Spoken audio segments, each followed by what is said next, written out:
I've got Rajinder Kumarji, Special Director, former Special Director of the Intelligence Bureau with us. Arvind Kumar Jain is with us, and also Alok Bansal, Director, India Foundation. Namaste, gentlemen. Thank you very much. Now, big information coming through. We have accessed an intel note courtesy our investigations editor, Manoj Gupta.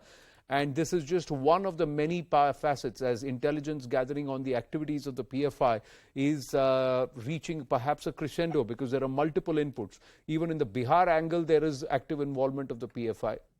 But Rajinder-ji, is this a concerted effort? Is there a roadmap that this organization has? See, PFI is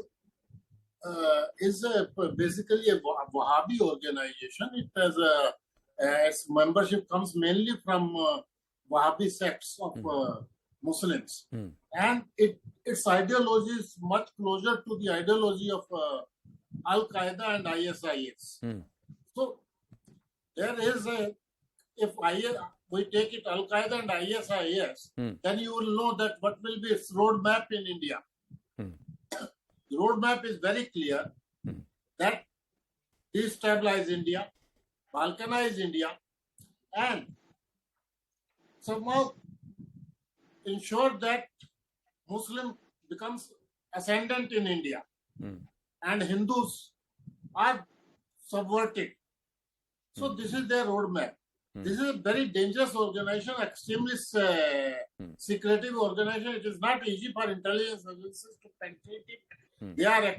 They are highly qualified people who are well versed in technology. The technology advancement which they have is par excellence. Very few other organizations use technology as much as PFI and its student front.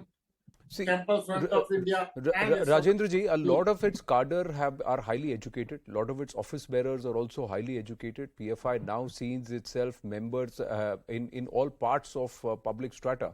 So right from the courts of the country to administrative offices to politics and also even in religious institutions. Now, if you see, Sharwar Chishti is a member of the PFI and he's part of the Ajmer Dargah committee. But what we are seeing is, but they look at themselves and portray themselves as a social organization. And their activities, they have always said, there has been instances in the past where members of the PFI have been allegedly part of those who went to Syria to fight for the ISIS and joined the ranks of the ISIS. But they say that if somebody is coming to our member but also has these inclinations, how are we supposed to know? That's always been their defense. The other aspect is that if they are working in cahoots, recently we had inputs that across the border, the enemy is combining ranks. So you've got Sunni Barelvi sects, Deobandi sects and also Wahhabi sects all pooling in ranks with the Jaish, Lashkar, Ghaznavi, Al-Badr, all of these guys coming together and pooling in ranks. Now, are you trying to say that a similar effect is happening here? Because if the PFI is largely towards the Wahhabi sects and you're saying that it's part of the Al-Qaeda or its ideology is closer to ISIS and AQI, that's what you're saying, then how is it that their involvement is being seen or it's under the radar with what was largely seen as a Sunni Barelvi act with the Dawat-e-Islami and the Tehreek-e-Labbaik influenced butchers of Udaipur? See, there are different streams in Islamic radicalism. So this PFI is one stream. But in India, many of these organizations, to some extent, they collaborate. And the collaboration is across the sects. It is not only, maybe possibly the Shias are not part of this alliance, but Sunnis of all shades are part of this alliance.